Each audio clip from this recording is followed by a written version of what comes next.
Guys, welcome to our online lecture of relational theory. Was really sad to have to cancel Thursday's class because relational theory is basically what I do in my private practice, and it's one of my most favorite lectures to teach. So I hope that the videos that I posted were helpful to you, and if you have any questions at all about them, please do not hesitate to reach out. We can also set up basically a Skype video conference if you need individual teaching or any of that. But I hope that you'll post comments and questions in the discussion section. And again, let me know if you need some additional help. Basically, the whole concept of relational theory is that we as humans are interrelated. I love this quote. If one word is needed to begin to sum up what 50 years of living has taught me, that word is relatedness. That is the heart of relational theory. It basically teaches that we as humans are related, and the thing that really helps to heal. So let me back up. What tends to wound us as humans are relationships, and then the path to healing is in relationships. And so that is essentially the heart of relational theory. And again, some of the two videos that I posted may give a little more help and support in that. Okay, so I'm going to move on to the next slide. Oops. Hold on a second. Okay, there we go. Oops. Okay. Relational. Sorry about that. I am having some technical stuff. Okay, so actually, no, we're going to go back to this. Okay, so basically the history of relational theory originally started in classic psychoanalysis. So this relates back to Freud and the drive theory, basically that there's this unconscious level of drive that is behind our behaviors. And then that typically is referred to a one-person psychology. So it's basically one person laying on the couch as your psychoanalyst. Hold on just a second. As your psychoanalyst sits there and analyzes you. So that's the, hold on. Okay. Just want to make sure that we actually are recording right now. Okay, cool. We are. So when we think about classical psychoanalysis, that's essentially what drive theory is. And that's for the purpose of relational theory. That's what I want you to think about. More contemporary psychoanalysis relates to object relations, self-psychology, which we're getting to next week, and attachment theory. Relational theory really came about in the 1990s, and it's more of what we call a two-person psychology. So the idea is that development and growth happens in the context of relationships. And that's something that we saw in attachment theory, that wounds really develop from the attachment relationship, and then the path to healing in a therapeutic perspective relates to the therapist becoming an attachment figure. Okay.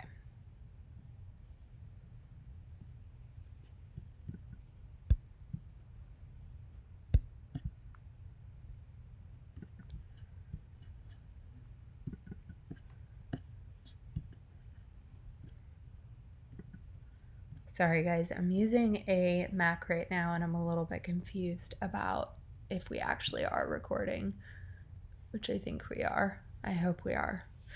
Okay, so the background of relational theory, there's a few basic assumptions regarding this particular theory This could also be called key concepts. So the self, meaning the individual or the client or the person that we're focusing on, is fluid, meaning that they can change, and they are not a set structure that's unchangeable. There's a huge significance placed on the background and identity of both the client and the therapist. And again, this relates back to why it's important for us as therapists to really know ourselves and to do our own work, go to our own therapy, and understand what we're bringing to the client-therapist relationship. We'll hear this over and over again, but change happens really in the context of relationship. And then there's 3 different places of importance when we think about therapy. So there's the client's individual perspective and world, the therapist's individual perspective and world, and then the space in between them. This is also called the therapeutic stage.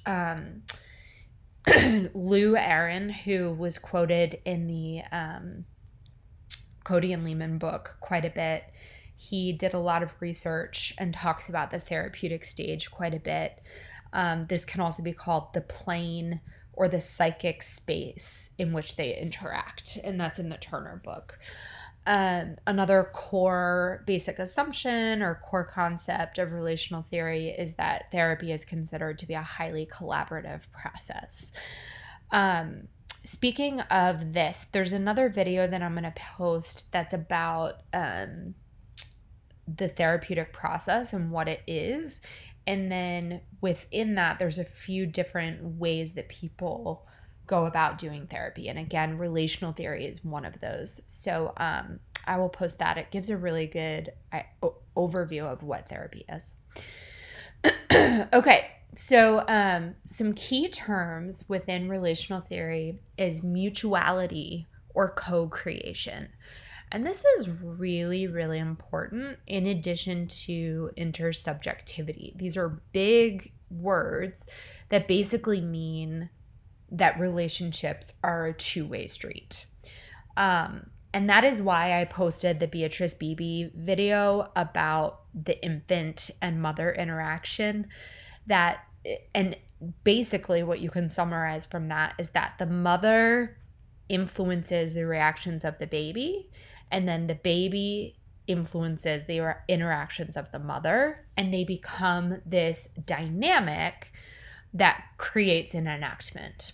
But that really, the video that I posted, Beatrice Beebe, I hope that you'll watch it because it's really, really, it's fascinating and really important research that she's doing, but it's all about mutuality and co-creating this space.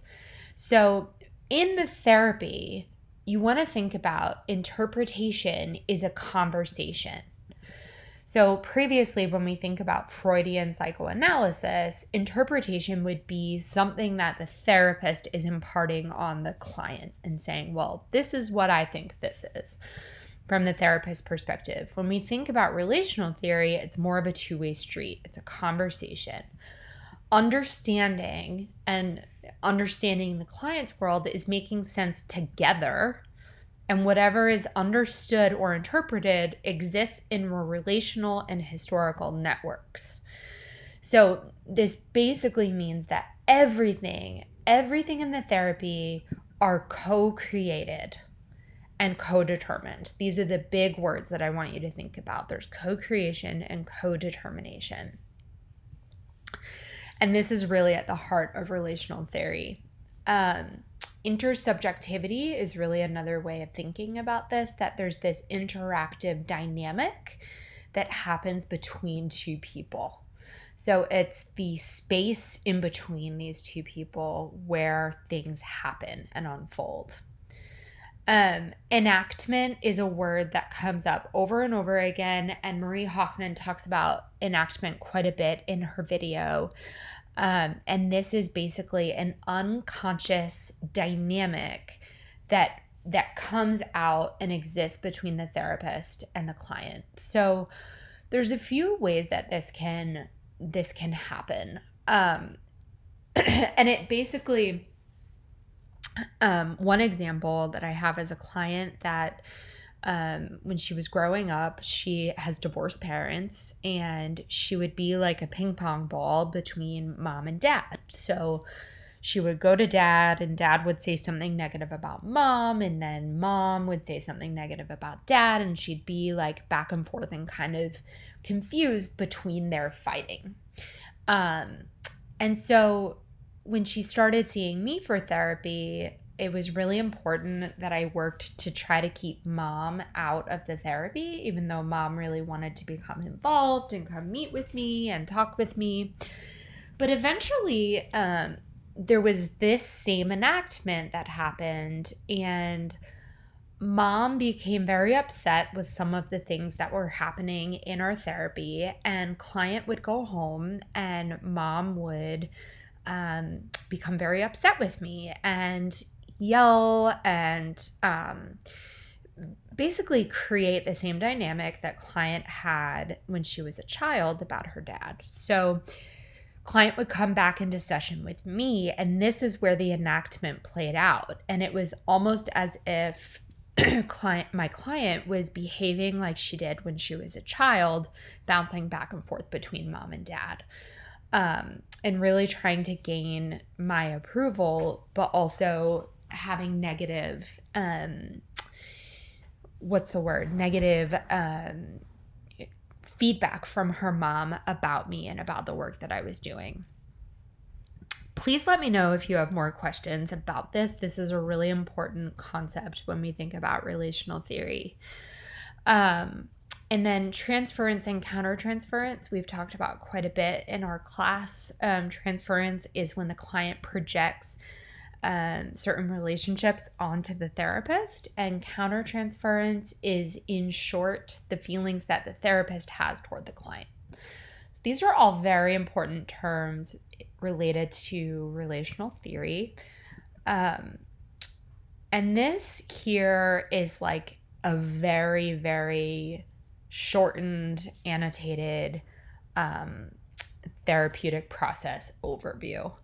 But again, I want you to pay attention to the essence of therapy. So the heart of all of this that we do, it's always togetherness. It's always how there's this interaction, how ideas are created together, how meanings are created between you and your client, how your interactions change over time, and how you reflect on what goes on between you two. It's very relational. It's a very intimate relationship.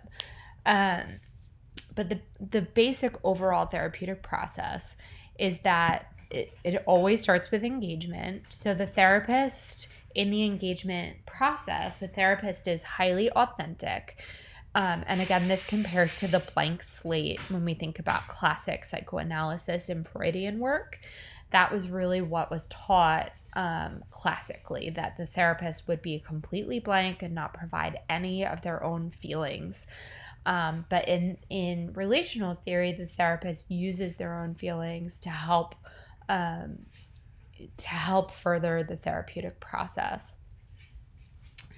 The therapist does not come off as an expert or an impartial observer. They have an opinion. They use their self. The self is highly used in therapy. And again, this plays into the importance of understanding what you as a therapist bring to the table. There's a high importance of attunement, and that is something that we've talked about in attachment theory, as well as in the Beatrice Beebe video that I posted. Attunement is the therapist or the caregiver being very attuned, or in basically you know what's going on with the client. You notice slight shifts of affect or body posture or things like that. So one way that I practice this with my clients is that if the client is talking to me about something hard, and then all of a sudden their eyes start to well up with tears, and then I noticed a shift in affect, and the client shuts off and turns to something else, I'll check in with them. I'll let them finish their thought, but then I'll say, hey, can we go back to something that I noticed a few moments ago? It looked as though you were about to cry. Or I noticed tears might have been forming for you. And then this is a way in which the client can notice that I am being in tune with them, and also for us to discuss what's going on in the here and now in therapy.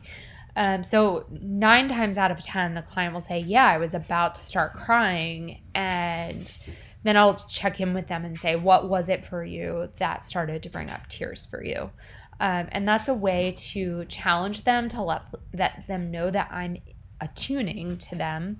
And then also to really help them deepen the therapeutic process and avoid avoidance, essentially, or to not play into the avoidance.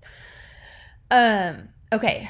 Also, in the engagement process, you want to begin with the client's presenting problem. This is a really big thing because often in the work that I do, clients will come in and say, okay, I have a lot of anxiety. But then as I talk with them, I realize there's a whole lot of enmeshment or a lot of family dynamics, or they don't know how to relate to people. But you always want to begin with what the client says is going on with them, and then let them come to discoveries as you work together. Furthermore, you want to always set the frame. This means like setting expectations from the very beginning. I typically normalize processing transference. So the way that I'll do that in our first session is saying to the client, like, hey, a big part of the work that I do is talking about your feelings because we're both humans. I'm going to mess up. I'm going to make you mad. And therapy is often a microcosm for how you interact with the outside world. And so I tell them that, I'll be checking in with them to ask them how they feel throughout the therapeutic process. And I'll just normalize that and give them an example of, sometimes clients will come in and apologize quite a bit or always ask me how I'm doing. And sometimes when clients always are asking me how I'm doing, that may reflect a pattern in their relationships in which it's difficult for them to really accept help or to be the one receiving care. They're usually in the caretaking role. And so that's a way that I'll normalize processing transference, and then I'll do that as we move forward. Okay. In the assessment process, and really all of therapy is assessment, but there's always this balance between exploring the presenting problem and exploring their history. So that's always a challenge and always a balance. I always want to go with what the client is telling me, but also explore their relationship history and their attachment relationships. This is such an important building block, their attachment relationships. And this is quoted in the Turner book. I loved it, that most presenting concerns will have some connection to attachment relationships. Most of the time, there's something that relates to earlier caregiver relationships and how the client was able to relate. Okay, and then in the assessment process, you want to know and just notice how the client relates to the therapist as well as to the outside world. I have a client that I've recently been seeing that when I meet with this particular client, I just feel very, basically like what he's telling me is not completely authentic. Like he works in sales, so he's very good at presenting himself in a certain way. And I just get the feeling that he's not being his true authentic self and hasn't entirely let his guard down. And so this is a way, it's been interesting getting to know him because I've learned that this typically is how he relates to the outside world. So again, he works in sales. He's very good at presenting himself and giving people the answer that he thinks that they want to hear. And that's completely how it's playing out in therapy. Okay, I'm going to move us forward. Please let me know again if you have questions about engagement or assessment, and I'd be happy to answer them. This is again, as I said, my most favorite type of therapy. I think it's really amazing, and I wish I had you guys in the flesh to ask questions. Okay, typically in the intervention section, and I love this quote as well, that the painful relational history of our clients tends to lead to having the client expect that we as therapists will fail them, judge them, and abandon them. And inevitably, because we're humans, in some small ways, we do fail them. And so this is so crucial for us to know as therapists that we will not be perfect and we will not always be what our clients need us to be. And that is okay. It's okay that we fail them. We just need to be able to talk about it because, again, this is a relational thing. We affect them, they affect us. And so when we do fail them or judge them or abandon them, we need to talk about it. The way that we do this, the way that we talk about the times that we fail our clients is through being completely in tune with them throughout the therapeutic process. So paying close attention to when the client may feel or may be a little more aloof, if there's a little shift in their behavior, or if they're more quiet, or if their eye contact is bizarre, or, there's one client in particular that I have that tends to look out the window when we talk. And so that's something that I've really brought up with her and just made it, just shared with her that I feel, and this is how I'm using my own countertransference, that I sometimes feel disconnected from her when she's looking away and not making eye contact. And we've talked from there about how it's difficult for her to make eye contact and it feels really vulnerable, and talked from there about how vulnerability is really difficult. And again, that ability to talk about vulnerability has been because of the ongoing attunement that I have with her. This process of rupture and repair is crucial. Maria Hoffman talks about this in her video about the importance of repair in the relationship, and there will be disruptions. But from this process, we view disruptions in the therapy as opportunities for change and not this make or break kind of thing. And again, rupture will happen because we're human and we're not perfect. But the importance isn't on whether or not things rupture. It's how we go about repairing and owning our mistakes with our client. To do this, you want to make sure that you encourage the client to process how they feel toward the therapist. You're able to do this because, again, back in the engagement section, you set this as part of the frame. You set this expectation when you first start meeting with the client that you're going to let them down and they're going to have feelings, and it's okay to express those. So encouraging and really opening the door for your client to process how they feel towards you, and then empathize and legitimize the client's feelings. I have an example of this. I think I might have brought this up when we were talking about language a couple of weeks ago, but I have a client who I used a word that she really didn't like. I basically said that it seemed like she was devaluing her relationships. And in the session, she didn't say anything about it. She just took it in and left our session, went home, and was infuriated and stewed over it for about a week. Thankfully, she came back into session and told me at the beginning of the next session that she was very upset with me, that I had used this word devaluing and that it really offended her, and she didn't want to come back to therapy and all of this stuff. So when we were meeting, I really acknowledged the role that I played. I gave the client permission to express how she felt. So I just said, wow, it sounds like this was really upsetting for you. And she's like, yeah, it was so, I wasn't going to come back here. I was going to quit, but then I thought that I should just come. I encouraged her to process all of her feelings of anger toward me and feeling like I judged her and like I was using really harsh language. I empathized with her and legitimized her feelings. I was like, wow, that sounds like it was really hurtful for me to use that word with you.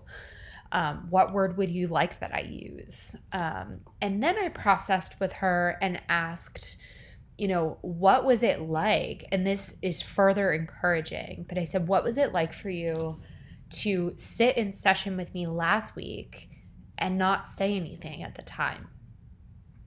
And then I took that a step further and said, what was it like to be at home all week thinking about this and not talking with me?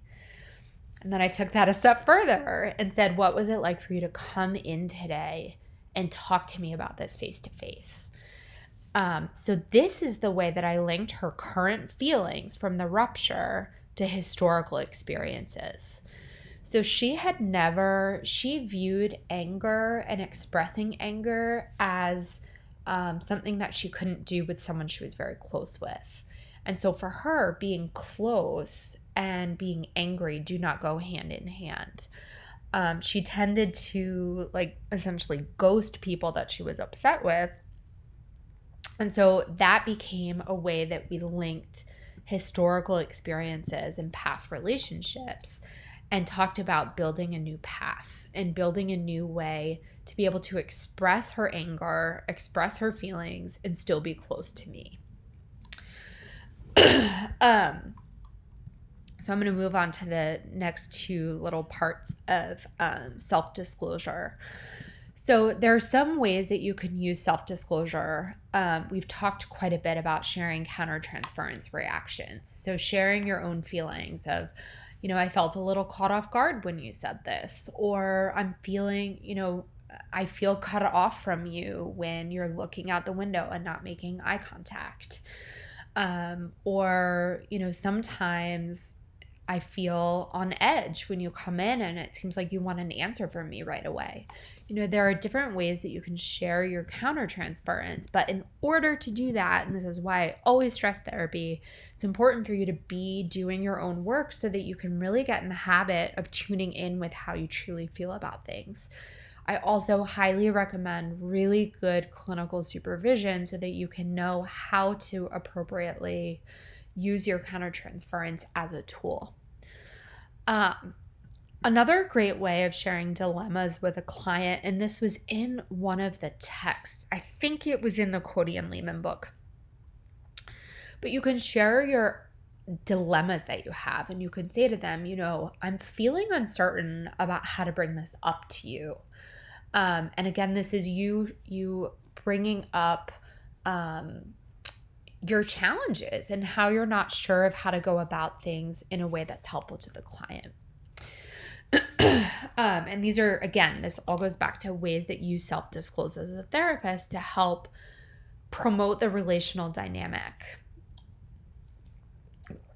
Okay. The next bullet is paying attention to enactment. And again, this is ways in which the client is playing out past relationship dynamics with you as the therapist. And so when that starts to happen, you have to pay attention to it and distance yourself from that a little bit, and or call it out and call attention to it. And again, this is a challenging thing to fully understand. I think Marie Hoffman's video does a great job of talking about enactment in the scene with Kathy when she talks about Marie's dog, almost dying in the middle of session. It's a really powerful example of enactment. So please let me know if you have any other questions about what that is and what that looks like. Okay, and then finally, in the termination process,